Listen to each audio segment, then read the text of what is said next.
Queen Esther's story is one of courage, faith, and divine providence. Found in the biblical book of Esther, her tale is central to Jewish history and the celebration of Purim. Esther, a Jewish orphan raised by her cousin Mordecai, rose from obscurity to become queen of Persia. She used her position to save her people from annihilation. Her story illustrates the triumph of righteousness over evil and showcases themes of bravery, sacrifice, and the hidden workings of God. Esther, originally named Hadassah, was a Jewish girl living in the Persian Empire during the reign of King Ahasuerus, believed to be Xerxes III, ruling from 486 to 465 BCE. Orphaned at a young age, she was adopted and raised by her cousin Mordecai. He instilled in her the values of her Jewish heritage, despite living under Persian rule. Mordecai worked at the palace gates of King Ahasuerus in Susa, the empire's capital. The Jews in Persia were descendants of those exiled from Jerusalem by the Babylonians decades earlier. They lived as a minority, often facing discrimination and threats from powerful figures within the empire. Mordecai's influence on Esther played a crucial role in preparing her for the trials she would later face. King Ahasuerus ruled a vast empire, extending from India to Ethiopia. His lavish feasts demonstrated his immense wealth and power. During one such feast, he summoned his queen, Vashti, to display her beauty before his guests. She refused, an act of defiance that enraged the king and his advisors. Vashti was deposed, setting the stage for Esther's rise. To find a new queen, a decree was issued for beautiful young women to be gathered from across the empire. Esther was among those taken to the royal harem. Under the care of Haggai, the eunuch in charge, she gained favor due to her grace and humility. Mordecai advised her to conceal her Jewish identity. After a lengthy selection process, the king chose Esther as his new queen, unaware of her origins. Haman, an Agagite noble, was elevated to a position of high authority under King Ahasuerus. He demanded that all bow before him, but Mordecai refused, citing his Jewish faith.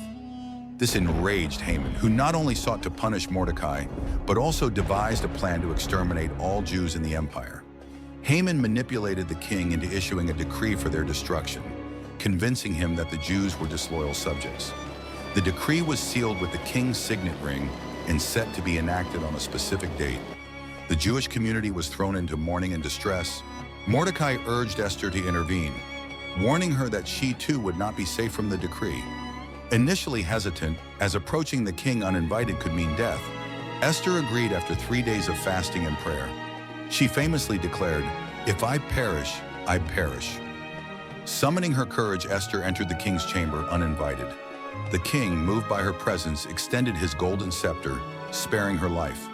Instead of immediately revealing Haman's plot, she invited the king and Haman to a banquet, employing a strategic and patient approach. At the first banquet, Esther invited the king and Haman to a second gathering, heightening the suspense. Meanwhile, Haman's hatred for Mordecai intensified. He ordered gallows to be built, intending to have Mordecai hanged. That night, the king suffered insomnia and requested the royal records. He discovered that Mordecai had previously saved him from an assassination plot, but had never been rewarded.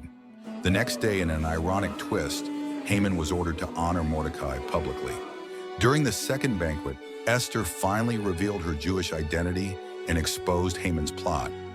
Enraged, the king ordered Haman's execution on the very gallows he had built for Mordecai. Thus, the villain fell victim to his own scheme. Though Haman was dead, his decree remained in effect. By Persian law, royal decrees could not be revoked. However, the king issued a new decree allowing the Jews to defend themselves.